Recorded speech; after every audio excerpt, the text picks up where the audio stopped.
ketika semakin dekat dengan Tuhan bukan berarti gak punya masalah. Kita tetap punya masalah. Dan katanya masalah itu membuktikan Anda dengan saya.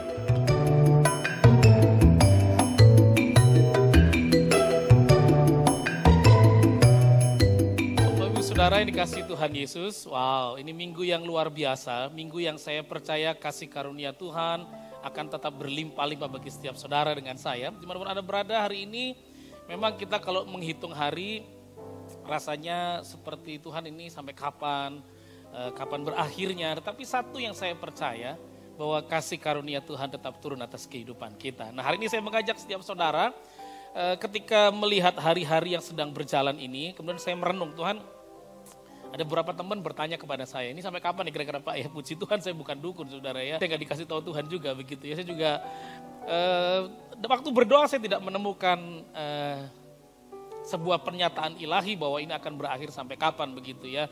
Tetapi beberapa sahabat sudah mulai merasa gak nyaman, sudah mulai merasa aduh kuat gak, sanggup gak, kok situasinya bukan semakin baik tapi semakin buruk. Tapi hari ini saya percaya perkataan firman Tuhan itu tetap menjadi janji bagi setiap kita. Iya dan amin. Itu pasti saudara ya. Itulah kenapa saya mengajak saudara hari ini belajar. Tema saya atau judul saya adalah Drive the Change.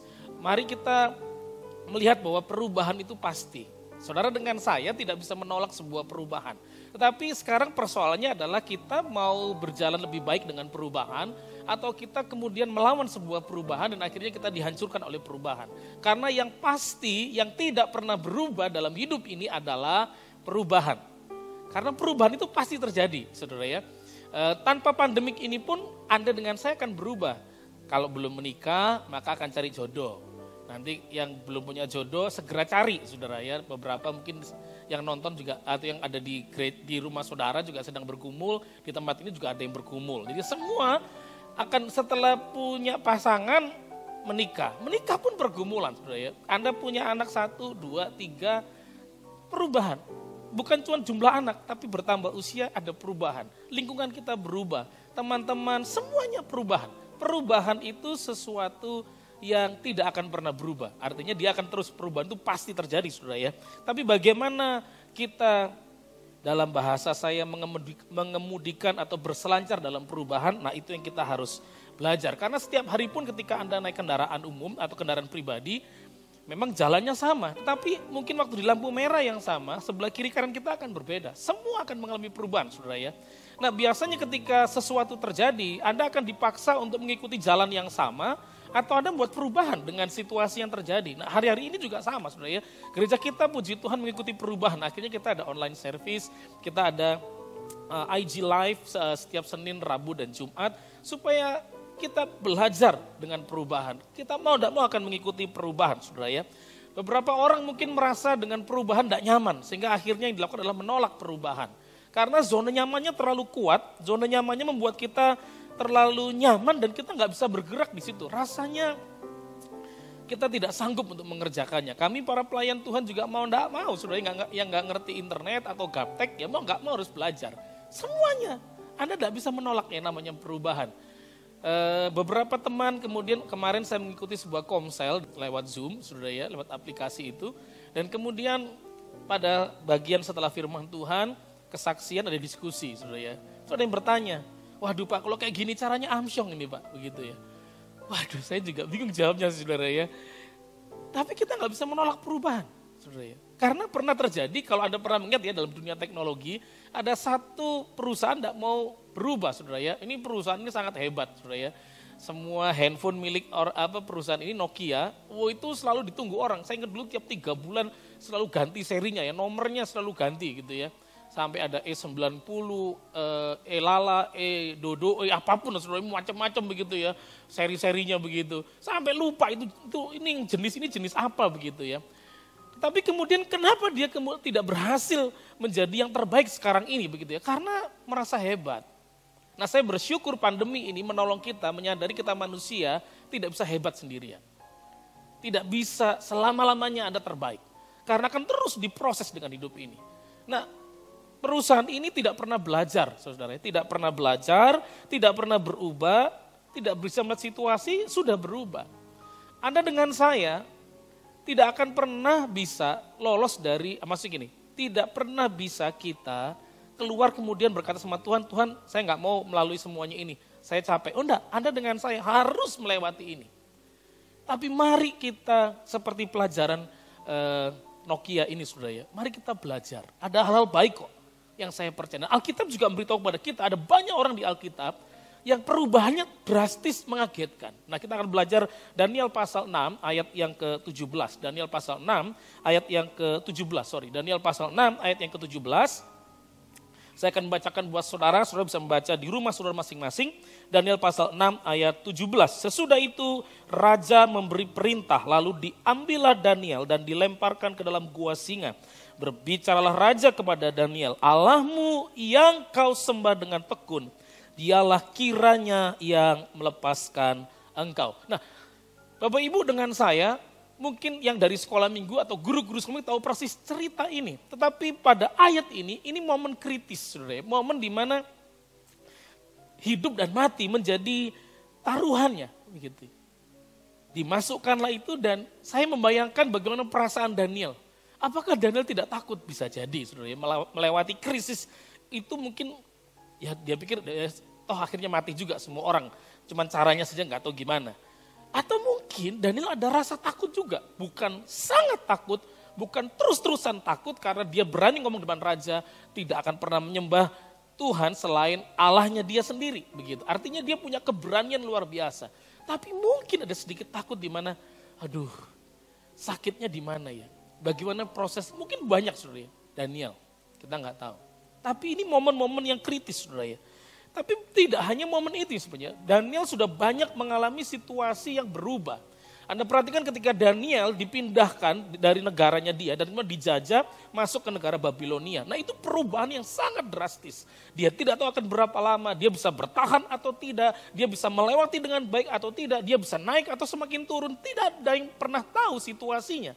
Daniel orang jajahan. Daniel orang yang dikalahkan. Dan mungkin ada dengan saya beberapa mengatakan saya sedang dikalahkan oleh situasi ini. Beberapa yang pacaran dikalahkan waktu jumpanya akhirnya ada yang bilang saya kan ditelikung sama COVID saudara. Jadi gak bisa ketemu sama pacarnya. Mungkin promosi Anda juga lagi ditelikung sama COVID mungkin. Situasi kita tidak tahu. Tapi Daniel dari mulai mudanya, remajanya mengalami perubahan yang sangat drastis. Ada lingkungan yang berubah, sosial yang berubah, bahasa yang baru, kebiasaan yang baru, peraturan yang baru, kesulitan yang baru, dan kompetisi yang baru. Artinya Daniel dalam sepanjang hidupnya mengalami perubahan demi perubahan. Apabila kasih Tuhan Yesus, tapi momen ketika dia di dalam lubang singa ini, nah ini menjadi momen yang paling puncak dari semuanya. Beberapa orang dibilang katanya puncak pandemi, ada yang bilang Mei. Terus mundur puncak pandemi Juli. Ada yang bilang puncak pandemi Indonesia masih sampai akhir tahun. Saya nggak tahu. Tapi kita tidak perlu tahu kapan semua berakhir. Tapi situasinya mungkin sama dengan rasanya kritis, nggak nyaman. Dan Anda perhatikan gambar di belakang yang saya pilih dari banyak di Google, saudara ya. Kira-kira apa yang diberikan Daniel ketika dia di dalam situ? Nah saya sedang memikirkan satu perkara, mungkin yang dipikirkan Daniel adalah kemuliaan Tuhan. Situasinya kritis, tidak nyaman. Tapi mungkin yang terus dipikirkan Daniel adalah Tuhan berkuasa. Kematian sudah di depan mata. Kalau kita masih tidak tahu, saudara. Tapi kematiannya jelas di depan mata. Tapi saya percaya yang diberikan Daniel adalah kemuliaan Tuhan. Tidak hanya jabatannya, aduh Tuhan hancur, amsyong saya, rusak hidup saya. Waduh gara-gara ikut Tuhan kok kayak begini, gak ada keselamatan. Oh enggak. Saya percaya yang diberikan adalah kemuliaan Tuhan, karena dia melekat dengan Tuhan. Nah dalam situasi hari-hari ini Bapak Saudara yang ada di rumah saudara, mau ada di tempat ini. Kalau begitu apa yang harus kita lakukan? Pelajaran apa yang kita punya? Maka mari kita belajar di cerita Daniel. Pertama saudara mesti sadari bahwa masalah pasti ada. Suka atau tidak suka, masalah itu pasti akan ada dalam hidup kita. Dari seluruh garis hidup kita saudara ya, selalu akan melewati badai, krisis, situasi sulit, keadaan tidak menyenangkan, pasti. Sampai di ujung hidup kita, semua orang akan menghadapi situasi yang sama. Daniel pun Kalau Anda sadari seorang pekerja yang hebat, pemimpin yang luar biasa di negara yang hebat pada masa itu. Dia mengerjakan yang terbaik, tidak pernah ditemukan kesalahan. Yang dia lakukan selalu yang terbaik, tidak pernah lalai. Semuanya baik, korupsi tidak ada, hati yang jahat tidak ada. Tapi Anda mesti ingat bahwa setiap kali kita melakukan kebaikan pun pasti ada pihak yang tidak suka juga, saudara. Dan Daniel tidak bisa berdoa, Tuhan biar ketika saya melakukan ini semua orang terima. Tidak juga, saudara. Bapak Ibu kasih Tuhan Yesus, ini yang menarik, saudara. Daniel itu pekerja yang baik, luar biasa. Tetapi ada juga yang gak suka sama dia. Karena kemudian ada orang merencanakan kejahatan dalam hidupnya, saudara. Perhatikan, dia sudah hidup benar, mengasihi Tuhan, melakukan yang terbaik, kerjanya bagus. Dan seperti kata Alkitab, kok semakin naik, tidak turun. Tapi ternyata masalah tetap ada. Jadi ketika Anda menjadi pelayan Tuhan dan merasa Tuhan tidak baik, Anda salah. Ketika semakin dekat dengan Tuhan bukan berarti tidak punya masalah. Kita tetap punya masalah. Dan katanya masalah itu membuktikan Anda dengan saya masih hidup. Karena tidak punya masalah cuman di Pondok Rangon. Ya terserah, saudara pilih sesuai dengan kekayaan masing-masing, saudara ya. Bisa juga Anda ke San Diego atau yang lebih mahal lagi, saudara ya. Tapi sesuai kekayaan masing-masing. Tapi kalau Anda masih hidup, masalah pasti akan ada, saudara ya. Nah, masalah bisa terjadi kalau Anda lihat, bisa juga karena dosa manusia, itu masalah, dosa. Pak Lukas Andreas menceritakan bahwa ada masalah-masalah juga karena dosa dan pelanggaran. Tapi juga masalah bisa terjadi karena kesalahan kita sendiri, kebodohan kita. Ada satu gereja, pemimpinnya mengingatkan, gembalanya mengingatkan bahwa jemaat sekarang memasuki satu dimensi yang baru. Pada waktu saya merenungkan itu, saya lagi mikir, saudara. Iya, ini juga situasi yang baru, yang gak pernah kita sangka-sangka. Jangan-jangan kita gak nyiapin diri kita dengan baik. Jangan-jangan kita dulu kerja sembarangan, gak melakukan persiapan.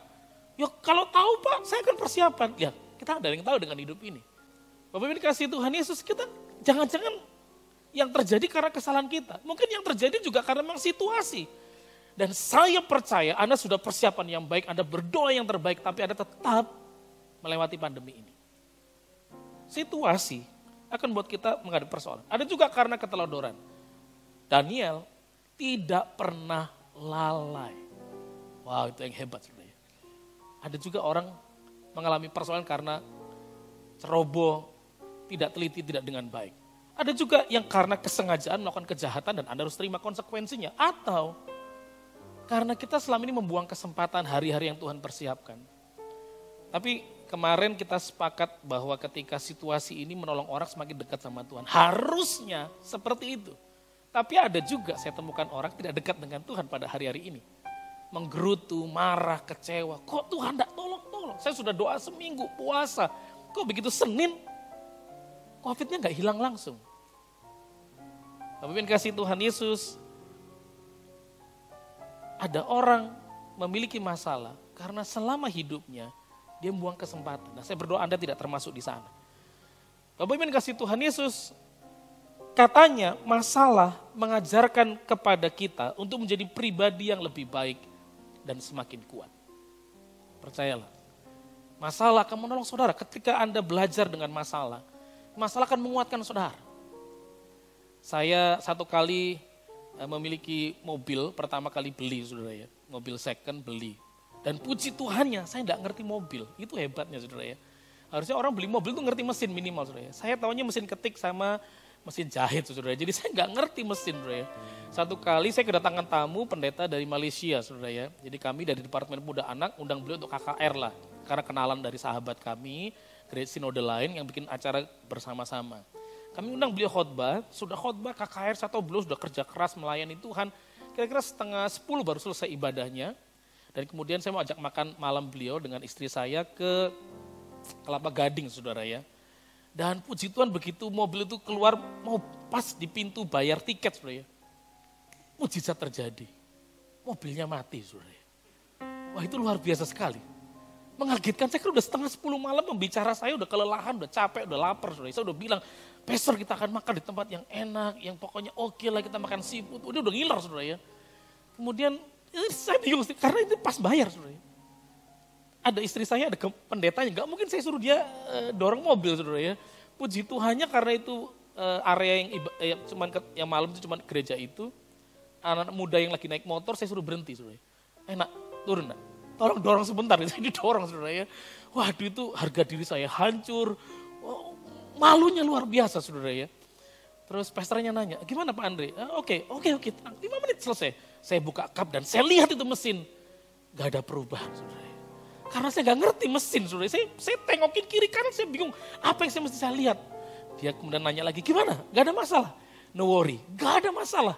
Terus saya lihat lagi, kap dibuka dan saya berdoa, Tuhan, saya mesti buka yang mana? Saya udah pencet sana pegang, gak ngerti saudara ya. Sampai kira-kira 20 menit pembicara udah mulai gelisah, kan udah kelaparan jam 10. Terus kemudian dia nanya lagi, gimana bisa enggak? Saya terus agak malu bingung saudara, saya stres Tuhan, tolong Tuhan. Saya ingat akhirnya telepon seorang montir kenalan saudara ya. Saya bilang, bang tolong dong kesini bang, kemana? Di Harmoni nih bang, tolonglah bang, 5 menit nyampe bang. Naik apa 5 menit? Minta malaikat tolong bang, terserah lah pokoknya ya. Karena pembicara udah kelaparan saudara ya. Akhirnya beliau datang, betul ya, begitu beliau datang, 15 menit kira-kira. Hanya dalam waktu 5 menit, entah mengapa tangannya penuh mujizat. Padahal saya pendoa syafaat, tapi tangan saya tidak penuh mujizat hari itu saudara ya. Beliau tinggal 5 menit, lakukan sesuatu, starter, nyala saudara ya. Kira-kira udah 30-40 menit, pembicara sudah kelaparan, udah kehilangan rasa laparnya sudah hilang. Masalah itu membuat saya malu, gak nyaman saudara ya. Sama sekali gak nyaman.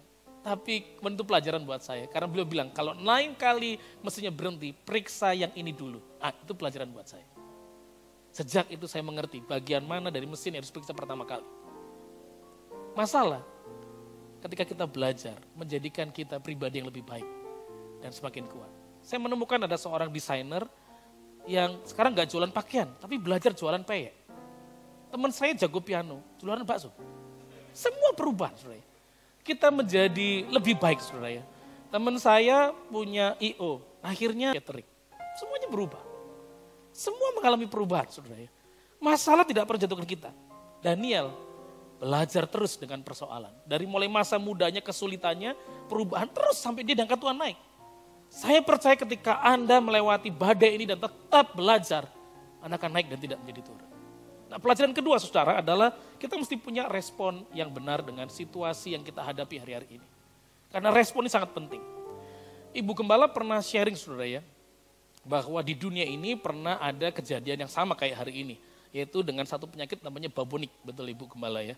Penyakit babonik dan ada juga penyakit yang lain saudara, yaitu hampir sepertiga, saya lupa jumlah berapa ribu atau berapa juta orang meninggal dunia juga. Dan banyak orang juga akhirnya mengalami sama, yaitu work from home. Nah kita mengucap syukur work from hari ini, bukan pada masa itu. Karena masa itu teknologinya susah, orang tidak tahu cara jalan keluarnya. Bagaimana cuci tangan yang baik, saudara. Hari itu juga sama, saudara. Cuci tangan yang baik, harus pakai masker. Kalau nggak pakai masker masukin penjara, sama, saudara. Situasinya sama persis. Tapi kita jauh lebih baik hari ini karena kalau di rumah pun ada hiburannya, HBO lah, AXN lah. Televisi Indonesia ada 24 biji nasional, apa aja bisa. Dari mulai drama Korea, Jepang, sampai drama Indonesia, semua bisa tonton sampai buang waktu.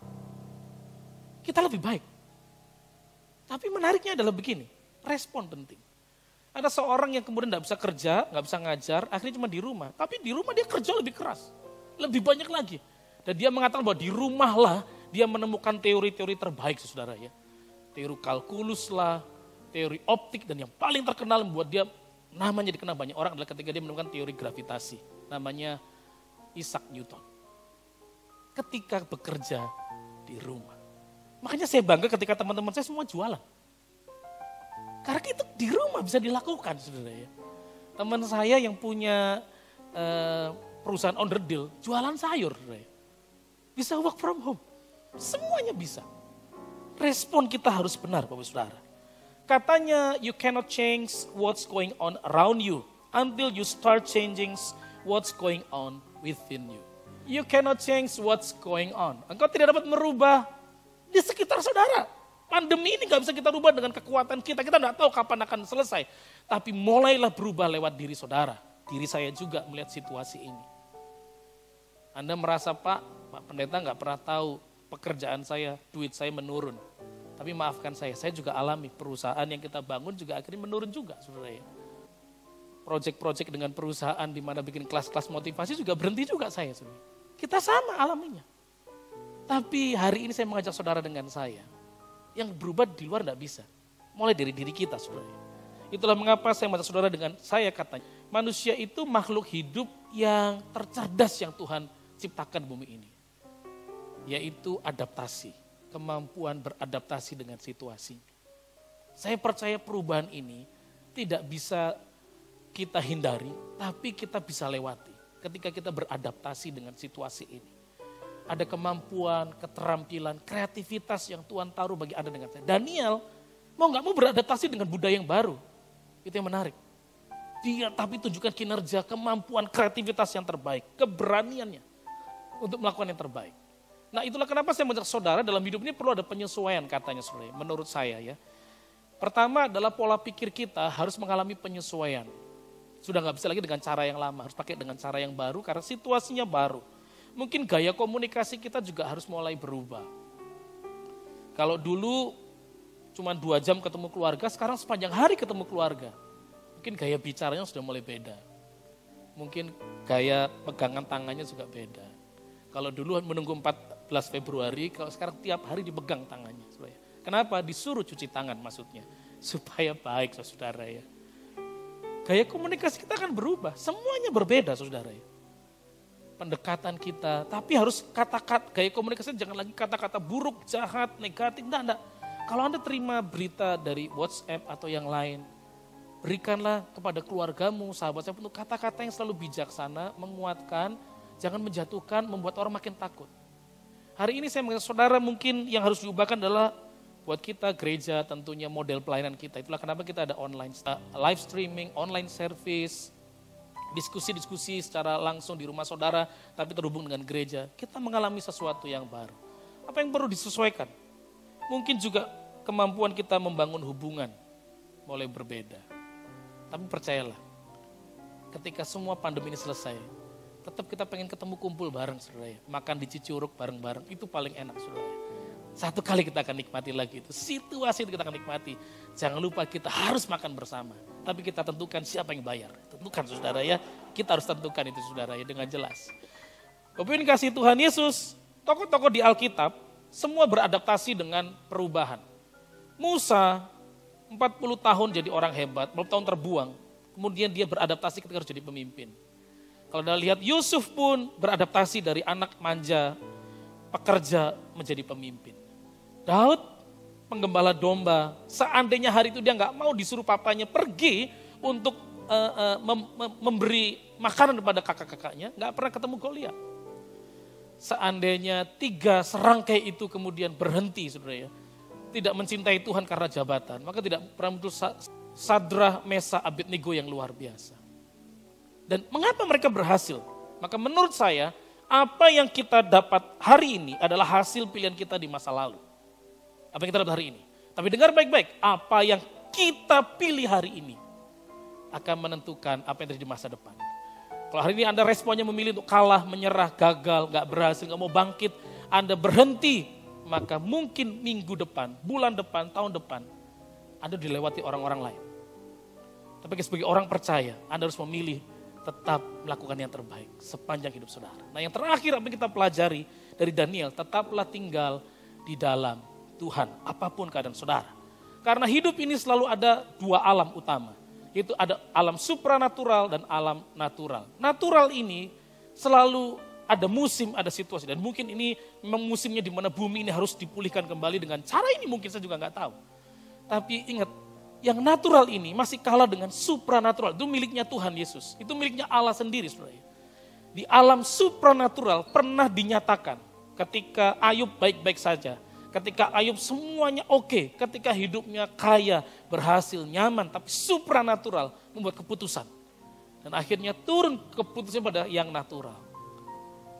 Daniel menyadari secara natural dia gak bisa lepas dari hukuman raja. Secara natural, secara alamiah dia pasti dihukum mati dan kematian pasti datang. Tapi ada supranatural. Di mana Allah turut bekerja mendatangkan kebaikan bagi setiap orang yang mengasihi Dia. Ketika Anda tinggal dalam Tuhan, Anda akan terima kekuatan. Anda akan terima keberanian daripada Tuhan untuk terus berjalan, untuk terus melangkah. Nah, saya mengajak saudara hari ini tetaplah tinggal. Ini momen-momen yang baik kalau Anda jarang berdoa. Atau mungkin kalau engkau berdoa tapi engkau tidak sungguh-sungguh mencari wajah Tuhan. Mungkin kalau engkau berdoa gak pernah dengar suara Tuhan. Mungkin ini momen terbaik dengar tuntunan Tuhan. Bagaimana melewati situasi ini, saudara. Saya suka tulisan orang ini, saudara ya. Bahwa ketika Anda dengan saya diproses sesuai dengan kehendak Tuhan, maka Anda akan memiliki karakter anak Allah yang terbaik. Dan Anda perhatikan, kalau bicara anak Allah gak cuma karena Yesus kita tidak anak Allah. Tapi perhatikan, kitab Kejadian membuktikan ada anak-anak Allah yang hidup sesuai dengan Allah, ada anak-anak kejahatan, saudara ya, atau anak manusia. Nah, anak-anak Allah ini rata-rata mereka hidup bergaul dengan Allah, tinggal dengan Allah, terima tuntunan Tuhan. Di tengah gelombang, di tengah orang berdosa, di tengah situasi yang buruk, anak-anak Allah akan berbeda, saudara. Karena itu tulisan dari Escriva ini bagus, bertekun dalam doa. Bertekunlah meskipun kelihatannya usahamu sepertinya sia-sia. Doa itu selalu menghasilkan sesuatu. Wah, percuma saya berdoa. Percayalah, waktu engkau berdoa, engkau sedang menyampaikan keluhanmu, engkau diberi kelegaan. Mungkin jawabannya belum ada, tapi kelegaan muncul dalam hidup saudara. Selalu ada sesuatu, saudara. Terakhir Bapak Saudara, Tuhan tidak pernah memberikan hidup yang baik atau hidup yang buruk, tetapi Ia hanya memberikan hidup dan kita yang menentukan itu menjadi buruk atau baik. Saya percaya ketika Anda diberi hidup besok atau hari ini khususnya, semuanya baik. Tinggal bagaimana kita menentukan hari ini. Anda ibadah hari ini lewat online service dalam situasi ini baik. Tapi Anda menentukan sikap Anda, menikmati sepanjang ibadah ini, bersyukur, sungguh-sungguh buka hati, atau saya kurang nyaman kalau kayak begini, saya kurang terima hadirat Tuhan. Percayalah, Tuhan ada dimanapun, Dia kuasanya melebihi ruang dengan waktu. Tapi hari ini Anda menentukan, baik atau buruk. Tapi Tuhan selalu memilih perkara-perkara yang baik. Nah, menutup dari semua khotbah saya, supaya Anda tidak lupa saudara ya, maka ada 3 hal utama yang kita perlu pelajari hari ini. Kalau Anda lihat gambar ini, gambarnya MRT. Jadi pelajaran dari bagian drive to change adalah pertama M, masalah itu pasti ada. R-nya responnya harus benar. Dan T-nya tinggallah di dalam Tuhan. Jadi paling gampang minggu ini kalau punya masalah takut khawatir MRT.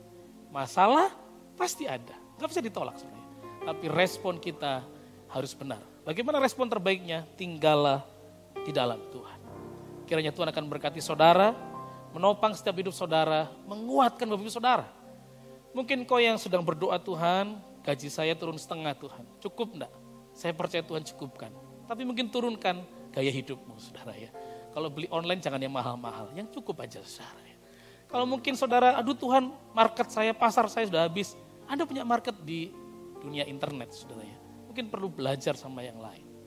Situasinya baru, mari belajar hal baru.